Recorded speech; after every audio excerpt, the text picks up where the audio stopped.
as family members dressed in black filed into rows of polished wooden pews. Raymond Calloway's funeral was exactly as expected for a wealthy businessman, formal, proper, and attended primarily out of obligation. In the front row sat Marcus, Raymond's only grandson, fidgeting with his father's pocket watch. By harsh criticisms and impossible standards. Yet something about Raymond's passing left Marcus hollow in ways he couldn't articulate. The mahogany casket gleamed under soft lighting, surrounded by arrangements of white lilies and navy ribbons. The official narrative of Raymond Calloway was clear. Respected businessman, pillar of the community, self-made success. The funeral director approached the podium with a slight hesitation in his step. Ladies and gentlemen, before we proceed with the eulogy, Mr. Calloway left specific instructions for this service. He cleared his throat. He requested that we play a video message. The screen descended from the ceiling with mechanical precision. The family exchanged glances. Raymond had always been traditional, disdainful of technology and public displays of emotion. The screen flickered to life. Raymond's face appeared, looking directly into the camera, delicately combed, sitting in his wood-paneled study. His voice, stronger than anyone had heard in years, filled the silent room.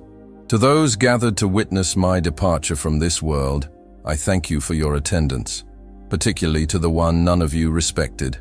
The room fell completely silent. Truth. Raymond's image on the screen shifted slightly as he leaned forward, his weathered hands clasped together on his mahogany desk. The family sat frozen, collectively holding their breath. For 63 years I've maintained a careful facade. The successful businessman, the practical patriarch, formal expression from family photos, but something genuine and tinged with sadness. Marcus glanced sideways at his mother, Elizabeth, whose knuckles had turned white from gripping her purse. Beside her, his Uncle Richard stared at the screen, jaw clenched. The cousins, aunts, and distant relatives he barely knew all wore varying expressions of confusion and discomfort. You knew. I was a young artist living in Greenwich Village, sharing a cramped apartment with the love of my life, Thomas Westfield. Audible gasps echoed through the funeral home. Elizabeth dropped her purse. Richard shot to his feet before his wife yanked him back down. Raymond's image continued undisturbed. Thomas was brilliant, a pianist with hands that created magic. We dreamed of a life together, impossible as it seemed. The video cut to black and white photographs. A younger Raymond, handsome and smiling freely, arm wrapped around a slender man with dark curly hair seated at a piano. Their happiness radiated from the faded images. Take over the family business, or be disowned without a penny to my name. In my greatest act of cowardice, I chose security over love. Raymond's eyes in the video glistened with unshed tears, an expression none of them had ever witnessed. I married Eleanor Sullivan, a kind woman who deserved better than a husband who could never truly love her as she deserved. I resented what success had cost me. Marcus felt a strange tightness in his chest.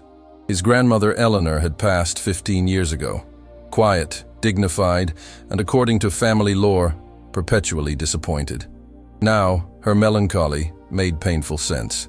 Thomas never forgave me. He moved to Europe, became renowned for his compositions. The video showed newspaper clippings, concert programs, and vinyl records carefully preserved. My bitterness grew as I aged. I pushed you all away, demanding perfection because I had sacrificed my own happiness for the Calloway name. I became especially hard on those of you who showed artistic inclinations, in comparison to Raymond's own practical choices. But there was one among you who saw through me, one who challenged me, one who reminded me so much of Thomas that sometimes it physically hurt to be in the same room. The camera panned to Raymond's desk, where a framed photograph sat. Marcus, at his first gallery showing 5 years ago. Artist, the one who chose passion over practicality, the one who had the courage I never found. Marcus felt tears streaming down his face, unaware when they had started. They called you impractical, unrealistic, just as they would have called me, had they known the truth. But you stood your ground in ways I never could. Sniffles. Uncle Richard's face had turned an alarming shade of red. Marcus's cousins, all successful lawyers, doctors, and executives, stared at him with new eyes. This video is only the beginning, Raymond continued, his expression shifting into something more determined. To reveal these truths, Raymond leaned closer to the camera, his voice dropping to almost a whisper. Because today, the charade ends. Today, justice begins. Today, I finally honor the one none of you respected, including myself. The screen went black momentarily, leaving the gathering in stunned silence, collected over decades. After Eleanor died, Raymond continued, I began to reevaluate my life. At 72, with more years behind me than ahead, I started searching for Thomas. I hired private investigators, leveraged old business connections, all to find the man I had wronged half a century earlier. In 2010, I located Thomas in Vienna. I wrote to him, confessing everything, my regrets, my cowardice, the emptiness that had haunted me. 3 months later, I received this reply. Raymond began to read. Raymond, time has not diminished my memory of what we shared, nor has it completely healed what your choice destroyed. Truly seek absolution. I suggest you find the courage now that you lacked then. Thomas. The video cut to airport footage, security camera quality, showing Raymond, noticeably frailer, walking with his cane through an international terminal. At 73, I traveled to Vienna alone. I told none of you where I was going, probably in his seat, clearly recalling the incident. Thomas agreed to meet me at his apartment, overlooking the Danube. He had aged gracefully, still played piano daily, still had those expressive hands, though arthritis had begun to gnarl his fingers. Our reunion was complicated. We spent 2 weeks together, talking, arguing, reminiscing. He had never married, but had shared his life with another composer for nearly 30 years until cancer took his partner in 2005. Thomas had forgiveness in him, but also justified anger. He made me confront the damage my choice had caused, not only to him, but to Eleanor, to all of you, to myself. Before I left Vienna, Thomas agreed to a proposal that would change everything. For the past 12 years, we've spoken weekly. He visited the estate when you all believed I was alone or with medical staff. The mysterious consultant some of you glimpsed was Thomas. A sharp intake of breath came from Elizabeth. My greatest regret wasn't just abandoning our love, but perpetuating the lie through my children and grandchildren. I raised Richard and Elizabeth to value status and financial success above happiness. I ridiculed any inclination toward artistic expression or unconventional choices. Richard, at 12, with a guitar. Elizabeth, you wanted to study art history. I manipulated you into business school by threatening to withhold your college fund. Richard, you once composed music. I belittled your talent until you gave it up entirely. Both siblings stared at the screen, decades-old wounds visibly reopening. Largely did the same to their children, with one notable exception. The camera returned to the photograph of Marcus at his gallery showing. When Marcus defied family expectations to pursue photography, he was met with collective disapproval. Richard, you cut off his allowance. Elizabeth, you refused to attend his first 3 exhibitions. Of vindication and sorrow. The weight of his family's disapproval had been crushing, yet here was confirmation that it stemmed from his grandfather's unresolved pain. Yet Marcus persisted. His work now hangs in galleries across the country. He found commercial success on his own terms, and unlike me, he chose authenticity over approval. Suffer for your mistakes. The screen shifted to show legal documents. The Calloway family trust, Raymond's will, property deeds. Which brings me to the purpose of this recording. With Thomas's guidance, I've spent the past decade restructuring the Calloway fortune and legacy. Raymond's eyes hardened with determination. Because today, I make amends to the one none of you respected. And in doing so, I hope to break the cycle of sacrifice and resentment that has defined our family for 3 generations. The screen faded to black momentarily, tension hanging in the air like a physical presence. Had been recorded just 3 weeks before his death. Let me be clear about the Calloway fortune, Raymond began, his voice steadier now, almost clinical. The official family narrative suggests I built the company from modest beginnings through sheer determination and business acumen. The truth is more complicated. Initial capital came from unethical business practices during Prohibition, and later, government contracts secured through bribery. When I took over in 1962, Calloway Industries was profitable but fundamentally corrupt. I continued these practices, expanding them during the real estate boom of the 1980s. Uncle Richard abruptly stood up. Raymond continued without interruption. In 2011, after reuniting with Thomas, I began a comprehensive audit of all Callaway holdings. What I discovered sickened me. Our family wealth was built on exploitation, environmental destruction, and in some cases, outright fraud. For the past decade, I've been quietly making amends. The Callaway Foundation wasn't established for tax benefits, as you all believed. It was created to channel resources back to communities harmed by our business practices. Old family dinner conversations where Richard and his cousins complained about Raymond's senile business decisions in recent years, selling profitable properties, declining lucrative contracts, increasing worker benefits beyond industry standards. The Callaway fortune, as you've understood it, has been reduced by approximately 60%. A collective gasp rippled through the funeral home. Richard looked as though he might have a heart attack. His wife, Catherine, a corporate attorney, was frantically taking notes on her phone. To be perfectly clear, Raymond continued, what remains is still substantial, approximately $240 million in diversified assets, and held it toward the camera. Traditionally, the Callaway estate would pass primarily to my son, with provisions for my daughter and grandchildren according to their adherence to family expectations, meaning their willingness to prioritize the business above personal fulfillment. Elizabeth and Richard exchanged nervous glances. Raymond took a deep breath, his expression resolute. Richard, as CEO of Callaway Industries for the past 15 years, you've been well compensated. Your personal fortune, separate from family assets, exceeds $22 million. Richard's face contorted with rage. This is insane, he shouted at the screen. I've dedicated my life to this company. Elizabeth, Raymond continued on screen, you sacrificed your passion for art to become CFO at my insistence. Your personal wealth stands at approximately $14 million. Still, her expression unreadable. My remaining grandchildren will each receive $2 million in trust, accessible when they demonstrate commitment to pursuing their authentic interests, whether in business or otherwise. Raymond paused, took a sip of water, and looked directly into the camera again. Westfield Callaway Foundation, with a dual mission to continue environmental and social restitution for past corporate harm and to support LGBTQ+ artists facing financial hardship. The funeral home erupted in shocked exclamations. The funeral director nervously approached the front, uncertain whether to interrupt the video. First is Thomas Westfield, who has agreed to relocate from Vienna to oversee the artistic grant program. The screen split to show recent footage of Thomas, elegant even in his 80s, sitting at a piano in what appeared to be Raymond's home study. The room fell silent as all eyes turned to Marcus, who sat stunned, unable to process what he was hearing. Marcus, alone among you, had the courage to live truthfully. Now he will help others do the same, with resources I was too cowardly to use for good during my lifetime. The funeral home descended into chaos.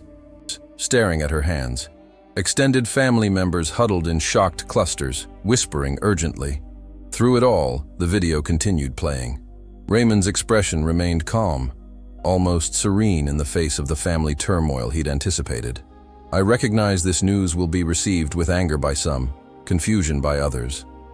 With 3 separate legal teams confirming my mental competency. Medical evaluations from 4 independent specialists are included in the documentation package each of you will receive following this service. Marcus sat frozen, overwhelmed by the implications. On screen, Raymond addressed the reaction directly. Marcus, you're likely questioning my choice. You've spent years fighting against the Callaway legacy. Now I'm asking you to help transform it. Not because of obligation, but because you alone understand the cost of sacrificing passion for approval. Predictable legal threats. There's someone else you need to meet. Raymond walked slowly out of frame. When he returned, Thomas Westfield was beside him, their hands loosely linked. Thomas was tall, still handsome at 84, with an artist's observant eyes and graceful bearing despite his age. Raymond shared everything, your accomplishments, your struggles, even your resentments toward him. The funeral attendees stared at the screen in stunned silence, watching this stranger who had apparently known their deepest family dynamics for years. What Raymond couldn't express in life, his regrets, his pride, his love, he shared with me. And too ashamed to approach afterward. Elizabeth covered her mouth, tears flowing freely now. And Marcus, Thomas continued, his expression softening. He collected every review of your work, every gallery announcement. The book of your photography by his bedside was worn from repeated reading. I lived a divided life, the ruthless businessman you knew, and the man who found his way back to his first love too late for a lifetime together, but not too late for honesty. The couple sat down side by side at a small table. Now to address the inevitable questions, Raymond continued. First, yes, Thomas and I rekindled our relationship in every sense of the word. The mysterious health retreats was simply time with the man I love.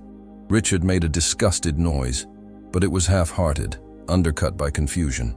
Second, Thomas has legally been part of all financial decisions regarding the restructuring. Together as partners, Thomas nodded on screen. I initially refused involvement in Raymond's wealth. I've lived comfortably on my own musical career and investments. But Raymond convinced me that our shared vision could help young artists avoid the impossible choices we faced. Third, Raymond continued, regarding Marcus's appointment, professionals we've already selected. The money will not revert to family control under any circumstances. Marcus felt a hand on his shoulder, his girlfriend Layla, who had been sitting quietly beside him throughout. Her touch grounded him as his world reconfigured itself around these revelations. Voice. I've established irrevocable trusts. I've donated significant assets. I've created legal structures specifically designed to withstand challenges.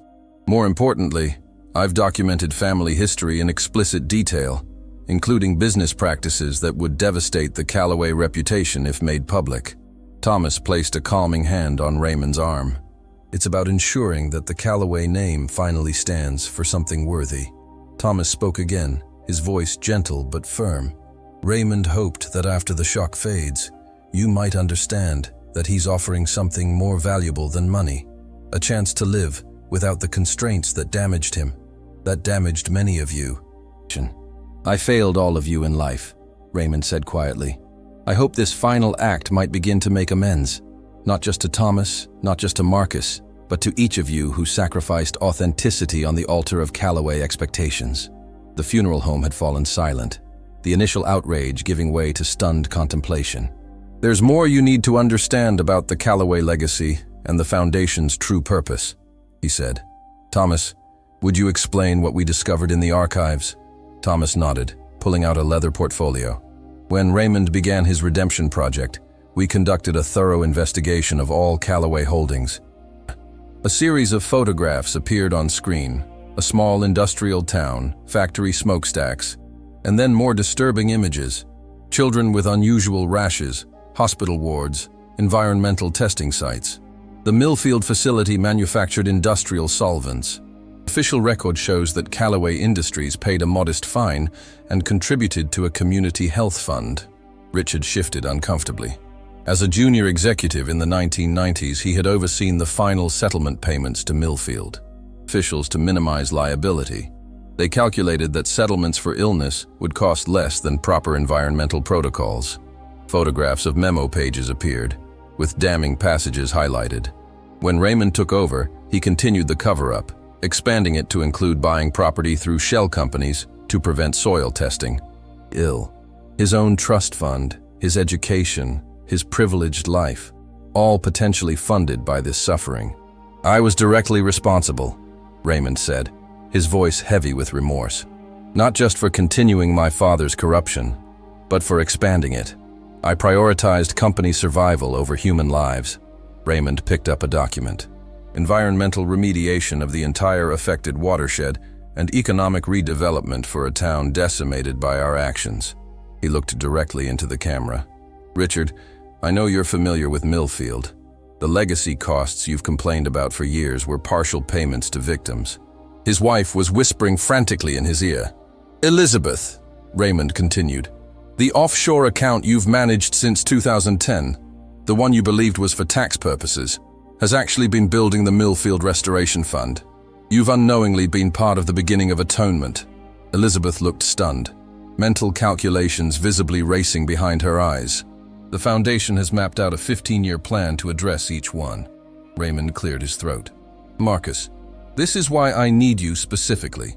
Your environmental photojournalism series 3 years ago demonstrated your understanding of corporate accountability, being a former mining town's transformation after a class action lawsuit.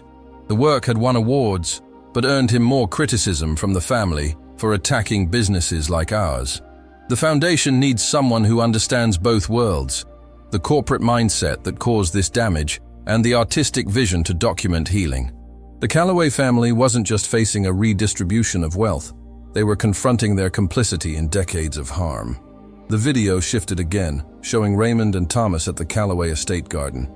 Raymond looked more frail here, suggesting this segment was filmed more recently. Success came not just at the expense of communities like Millfield, but at the expense of your authentic selves, Thomas spoke gently. Raymond often told me about the family pressure that crushed individual dreams, Elizabeth's artistic talent, Richard's musical ability, the grandchildren pushed into prestigious careers regardless of their interests. I was recreating my own trauma, forcing all of you to sacrifice authenticity, just as I had.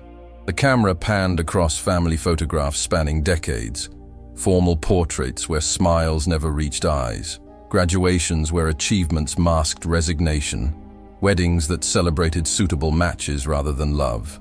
To explore their abandoned passions with foundation support, art classes, musical instruction, creative writing, scientific research, whatever was surrendered to family expectations, Thomas added. This offer extends to all Calloway descendants, with specialized programs for the youngest generation to discover their authentic interests without pressure. Your relationship with your true selves. The video paused momentarily as Raymond took medication with shaking hands. Thomas helped him with the water, an intimate gesture that revealed the depth of their relationship. The funeral attendees witnessed a tenderness in Raymond none had experienced firsthand. Each of you directly, beginning with my children. The camera focused tightly on Raymond's face, his eyes revealing a vulnerability the family had never witnessed. Richard, my son, I molded you most directly in my image, and for that I am deeply sorry.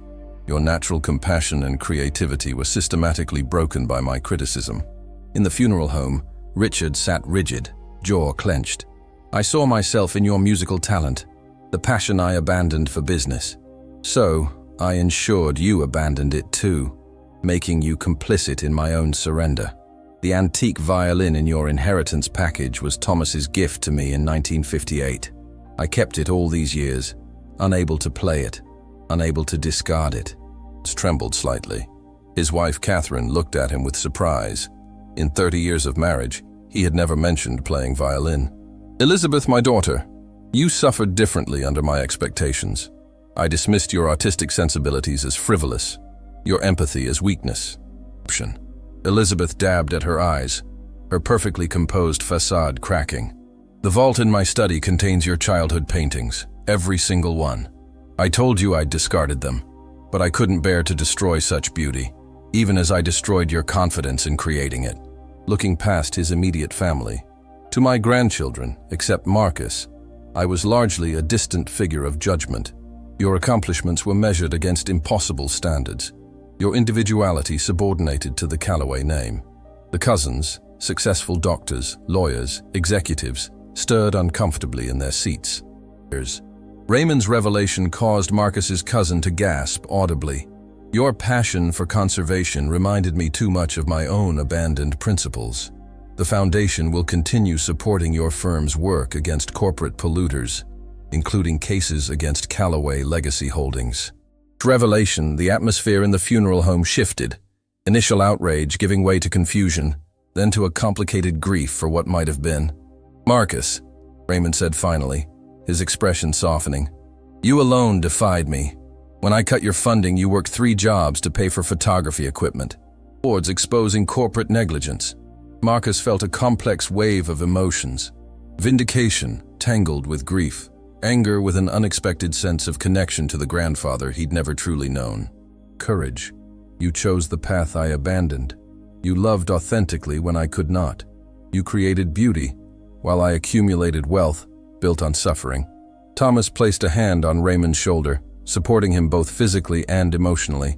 The foundation leadership I'm offering isn't a burden of obligation or a test of worthiness. Mission stands.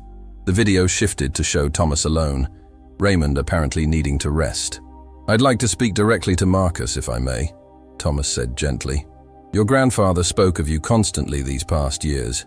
He collected newspaper clippings about your exhibitions, followed your career with a pride he never expressed to you. Contains his thoughts about you, seeing in your courage everything he wished he'd found in himself." In the funeral home, Marcus felt Layla's hand tighten around his. The other family members were watching him now, expressions ranging from resentment to bewilderment.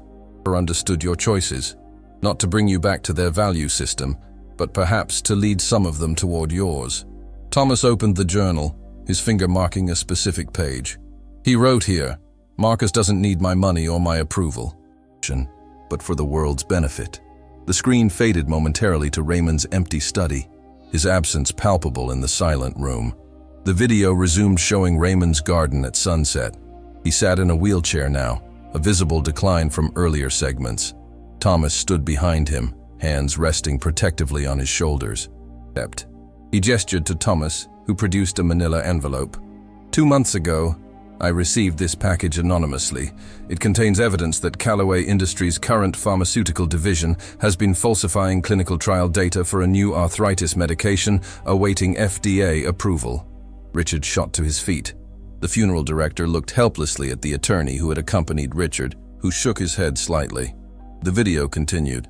"I've verified these documents through independent sources," Raymond explained, spreading papers across his lap.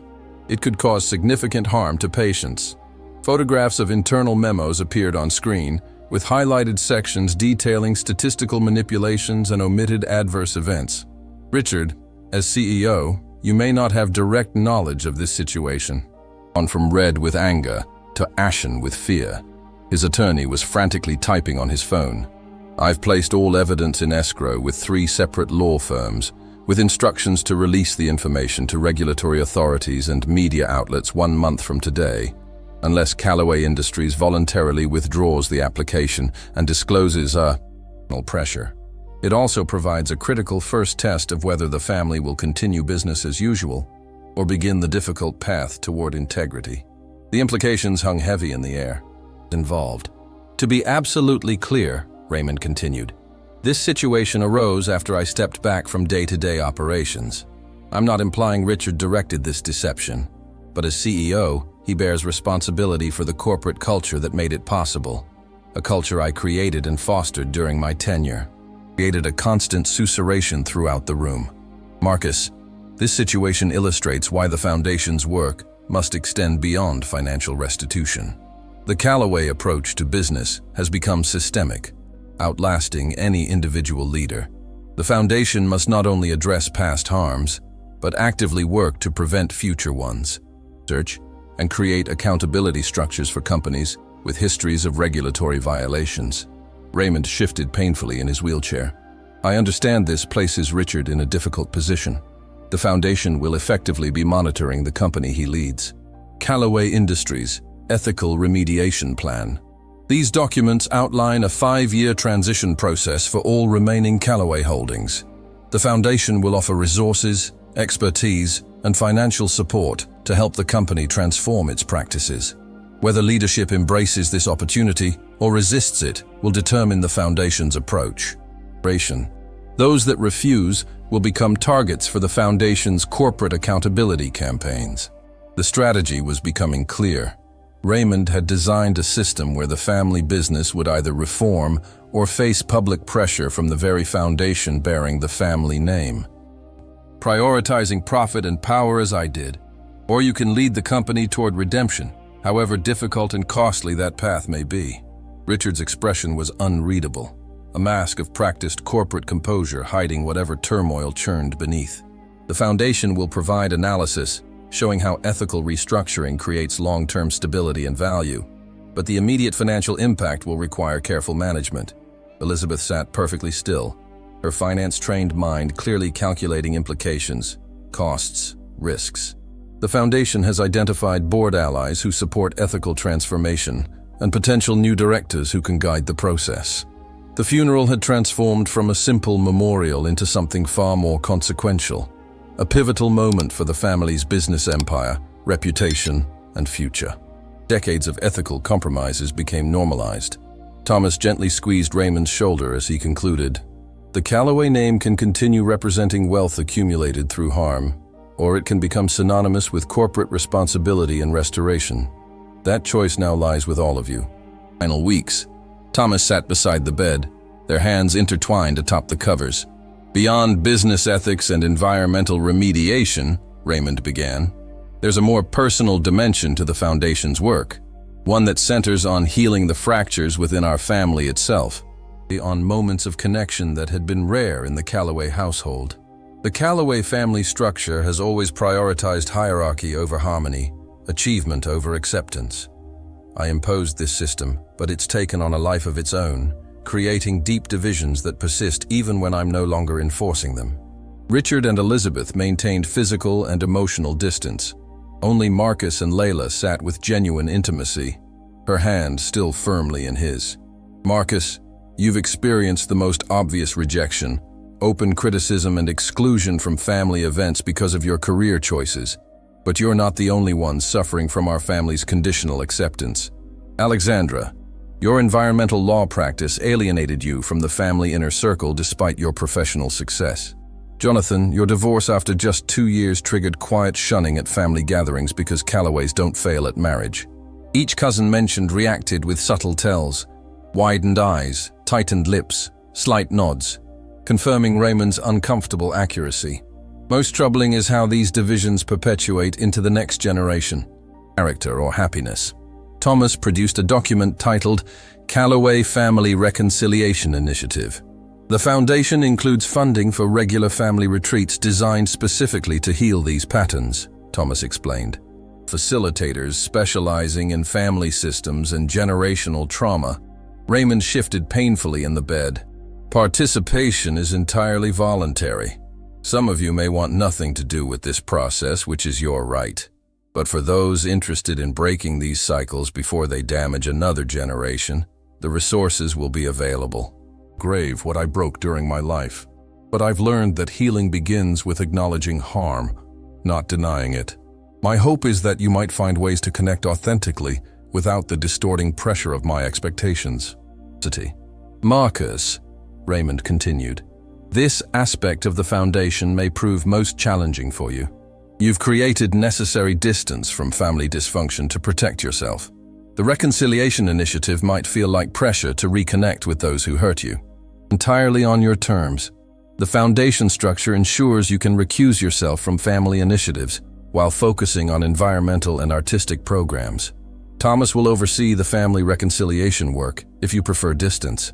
Thomas nodded on screen. "Having navigated my own complex family dynamics, I understand the need for boundaries." His fatigue evident. Thomas offered water, adjusting pillows with practiced care. "There's one specific relationship I hope might be repaired," Raymond said after recovering his breath. "Richard and Marcus, your estrangement reflects my greatest failure as both father and grandfather." Richard stiffened visibly in his seat. "Qualities, including my inability to value artistic expression. Marcus, you rejected the Calloway legacy so thoroughly that you sometimes refused to acknowledge genuine concern when it was offered." Thomas produced 2 sealed envelopes. "Raymond has written private letters to each of you addressing this relationship specifically. Wedge between father and son. I systematically taught Richard to dismiss Marcus's choices, and I gave Marcus every reason to distrust his father's intentions. This damage served my purposes, keeping you both seeking approval that I strategically withheld. The raw honesty silenced the room completely. Acknowledging my role in your pain." Raymond's eyes closed briefly, exhaustion overtaking him. Thomas whispered something inaudible, and Raymond nodded. "We need to pause recording," Thomas explained to the camera. "Raymond will continue when his strength returns." Light had shifted to evening. Raymond appeared to have rested, though his frailty remained evident. Thomas had arranged him in a sitting position with additional pillows for support. "I must now address the most difficult aspect of my legacy," Raymond began, his voice steadier. Reached for a leather-bound journal on his bedside table. This diary contains 40 years of my private thoughts, including admissions I could never voice directly. I've had copies prepared for each family member mentioned specifically. In the funeral home, tension crackled like static electricity. Elizabeth, Raymond addressed his children directly. The most painful entries concern your mother, Eleanor. The official family narrative describes our marriage as a practical partnership between compatible individuals. The truth is far more damaging. Raymond opened the journal to a marked page. He's safe.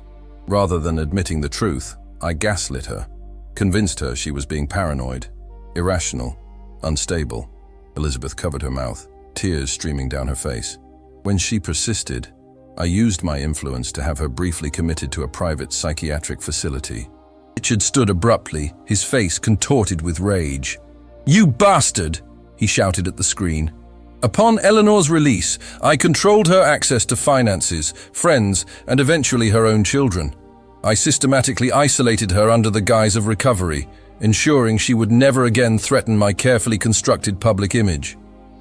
Recontextualized entirely by this confession. Eleanor knew the truth for the last 20 years of our marriage, but remained for complex reasons. Financial security, social standing, genuine concern for her children. We reached an unspoken arrangement where she maintained appearances in exchange for certain freedoms and guarantees. Found betrayal and entrapment. Her emotional absence from your childhoods wasn't negligence, it was survival. Elizabeth sobbed openly now. Richard remained standing, hands clenched into fists at his sides. Truth about our marriage. This confession fulfills that promise. 15 years overdue. Thomas spoke gently. Raymond struggled with this revelation more than any other. He knew it might destroy any positive memories you held of him, any possibility of forgiveness. "I don't expect or deserve forgiveness," Raymond continued. "Her hopes for your futures once freed from my influence." The funeral home atmosphere had transformed completely. Initial anger about the financial restructuring seemed trivial compared to this revelation of intimate betrayal. "Richard, Elizabeth, your mother was the true victim of my cowardice." Stories through this new lens. Raymond paused, visibly gathering strength for what came next. "There's another personal matter I must address. Marcus, this concerns you directly." Marcus tensed, uncertain what further revelations could possibly touch his life. "Despite your work meeting all criteria for consideration." Marcus remembered the rejection vividly, a devastating blow when he desperately needed funding and recognition. "What you couldn't have known is that I personally intervened to ensure your rejection." Marcus like a physical blow.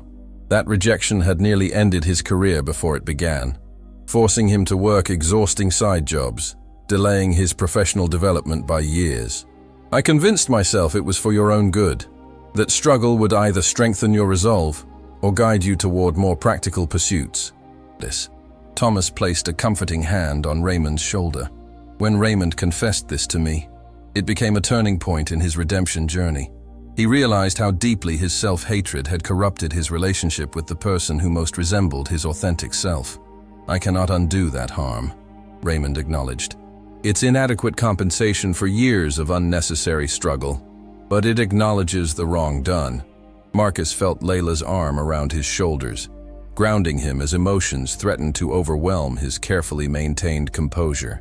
"These personal confessions," Raymond concluded, "are not attempts to clear my conscience.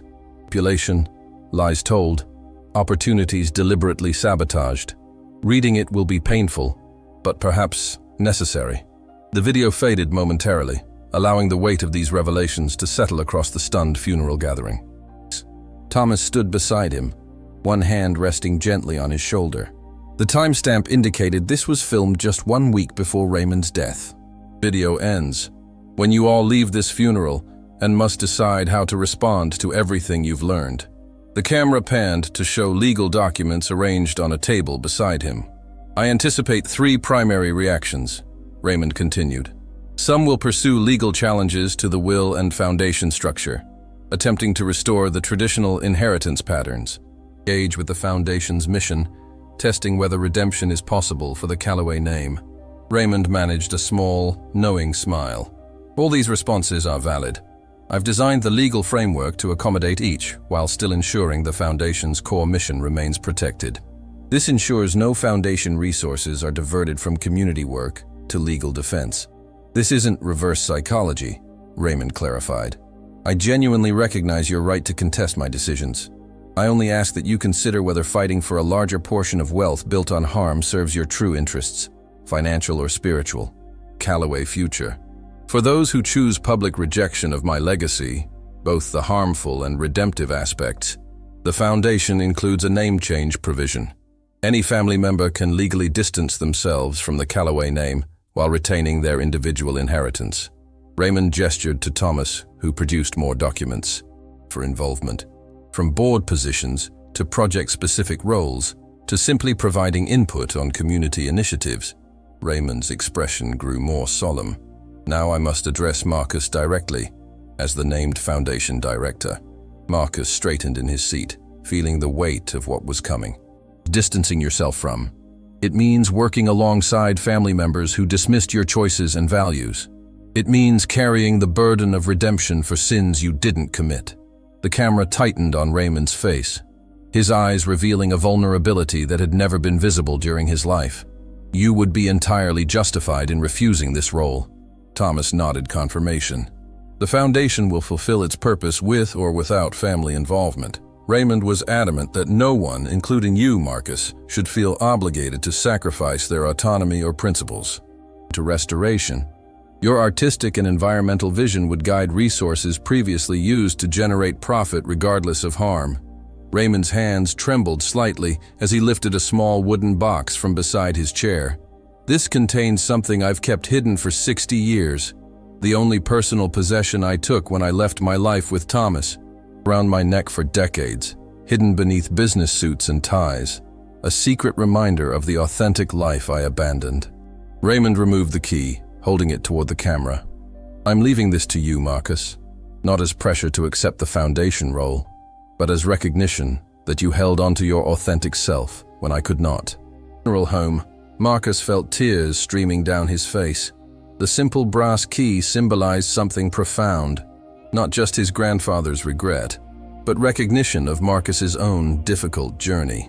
The remainder of this recording, Raymond said, is for Thomas to share what he wishes about our final weeks together. I've said what I needed to say to the family. Raymond looked at Thomas with undisguised love, then back to the camera. To everyone gathered today, I lived most of my life as a coward, choosing security over authenticity, power over connection, appearance over truth.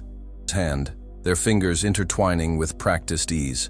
My final wish is simply this: learn from my mistakes, choose courage earlier than I did, recognize that no fortune can compensate for a life denied, and no success justifies causing others pain. Raymond's eyes, clear, direct, unflinching, looked into the camera one last time. Joe continued with Thomas alone, Raymond apparently having stepped away to rest. The timestamp showed this segment was recorded just 3 days before Raymond's death. Raymond asked me to conclude this message, Thomas began, his dignified presence commanding attention even through the screen. It in Raymond's now empty chair, a visual representation of transition. When Raymond found me in Vienna 12 years ago, I initially refused to see him. 63 years old, I had built a life without him. Successful, fulfilling, though not without its own regrets. Funeral home, even those most angered by Raymond's revelations listened intently, drawn to this stranger who now held keys to understanding their patriarch. Curiosity eventually overcame resistance. I agreed to one meeting. Closure, I told myself. Nothing more. Thomas smiled faintly. That meeting lasted 7 hours. Thomas retrieved a worn leather journal from beside the chair. Unlike Raymond, I documented our journey from that first reunion. While his journals contain confessions, mine contain observations, watching a man systematically confront his deepest regrets and attempt something few achieve: meaningful amends. Raymond's transformation wasn't instantaneous or perfect. Our early years reconnecting were marked by his defensive justifications, his businessman's instinct to minimize liability. Thomas chuckled softly, but authentic connection requires authentic accountability. I refused to accept sanitized versions of our history or of Callaway Industries' impact. Progress from seeing his actions as necessary sacrifices to recognizing them as failures of courage. The wall between Raymond the businessman and Raymond the human begins to crumble. In the front row, Marcus felt a strange sense of kinship with this man who had held his grandfather accountable in ways the family never could, without his carefully constructed filters. The more honestly he examined his life, the more clearly he saw what needed to be done. Thomas closed the journal, looking directly into the camera. I need to address something Raymond couldn't bring himself to say explicitly. His final confession. Terminal cancer 4 years ago. He declined aggressive treatment, choosing quality of life over extended time. The family was told partial truths about his health to explain his reduced involvement in business matters. Elizabeth nodded slightly. She had managed Raymond's medical affairs, but clearly hadn't known the full story. Feels a man terrified not of death, but of losing control, the defining feature of his existence. Thomas's voice remained steady, but emotion flickered across his face. During that dark period, he made a critical realization. His lifelong pattern of choosing control over vulnerability had caused immeasurable harm. Down briefly, composing himself, Raymond decided to use his remaining time for authentic amends rather than carefully managed legacy preservation. The foundation concept existed before, but it transformed from tax strategy to genuine restoration effort during this period. The camera panned to show the garden outside, where spring flowers were beginning to bloom. Truth and accepting its consequences, Thomas stood, moving to the garden window. Yesterday, knowing the end was very near, Raymond asked me what I thought would happen after this video played at his funeral. The funeral attendees leaned forward collectively, hanging on Thomas's words. I told him I couldn't predict specific outcomes, but I believed in the power of truth to create possibility where none existed before. Projection of his vision. Thomas turned back to the camera, his expression resolute. Raymond died the following morning. His last conscious act was to remove his oxygen mask and whisper, "I'm ready for whatever comes next." Thomas's eyes moved deliberately across the camera lens, as if making eye contact with each person who would be watching. How will you respond when the carefully constructed narratives fall away? The garden light shifted behind Thomas, illuminating him in a way that seemed almost transcendent. Raymond Callaway lived most of his life as a coward. He died as something else, not a hero, not a saint, but a human being finally reconciled to his own truth. The past cannot be changed, the harm cannot be undone, but what happens next is entirely up to you. The screen faded to black. The funeral home remained completely silent for several long moments, the absence of Raymond's voice and presence suddenly absolute and final. The home remained suspended in stunned silence. The funeral director approached the podium hesitantly, clearly unprepared for the aftermath of Raymond's unprecedented posthumous address. Ladies and gentlemen, he began, his professional composure noticeably strained. This concludes the video message from Mr. Callaway. Our chapel and garden areas are available. No one moved. The collective shock had paralyzed the gathering, each person processing revelations that had fundamentally altered their understanding of family history and their place within it. Marcus sat perfectly still, Layla's hand clasped tightly in his. Now those actions were recontextualized, revealed as projections of Raymond's own abandoned authenticity rather than genuine judgment of Marcus's choices. Richard stood abruptly, his corporate mask finally cracking to reveal raw fury. "This is manipulation!" he shouted, his voice echoing through the funeral home, fiercely about public appearances. But Richard shook her off. "You all saw it," he continued, addressing the stunned family. "This elaborate performance, this convenient deathbed conversion, her movements deliberate." "Richard," she said quietly, her voice cutting through her brother's rage with practiced precision, "this isn't the time or place." "When is the time, Elizabeth?" Richard demanded. In the back of the room, Alexandra, the environmental lawyer cousin, spoke up. "Maybe after we've had time to verify his claims about Millfield and the other communities, about the pharmaceutical data manipulation, about what happened to grandmother." The tension in the room shifted as family members began processing the implications beyond inheritance. Good. All eyes turning to him, the unexpected heir to Raymond's vision. "I need time," he said simply. "We all do. Whatever happens with the foundation, with the company, with the family, it shouldn't be decided in the emotional aftermath of this." He gestured toward the now blank screen, dignified in his grief, stopping at the front row. "I didn't plan to attend the service," he explained quietly. "Raymond thought my presence might create unnecessary distraction from his message, but I couldn't stay away." Richard stared at Thomas with undisguised hostility. Elizabeth studied him with intense curiosity. "His choices," Thomas continued. "I'm here simply as someone who loved him, both the flawed man you knew and the authentic soul he rediscovered too late." He reached into his pocket and withdrew a small envelope, offering it to Marcus. "He asked me to give you this privately. It's separate from the official documents you'll receive. It's more. Raymond knew today would be overwhelming. The Foundation has arranged private accommodations for any family members wishing to discuss next steps tomorrow, after you've had time to process. My contact information is included in your materials." Gradually, family members began to move, some gathering in small clusters to whisper urgently, others sitting in stunned isolation.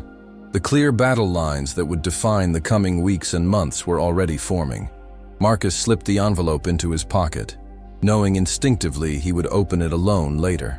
Looked around at his fragmented family, Richard already on his phone, likely contacting additional attorneys.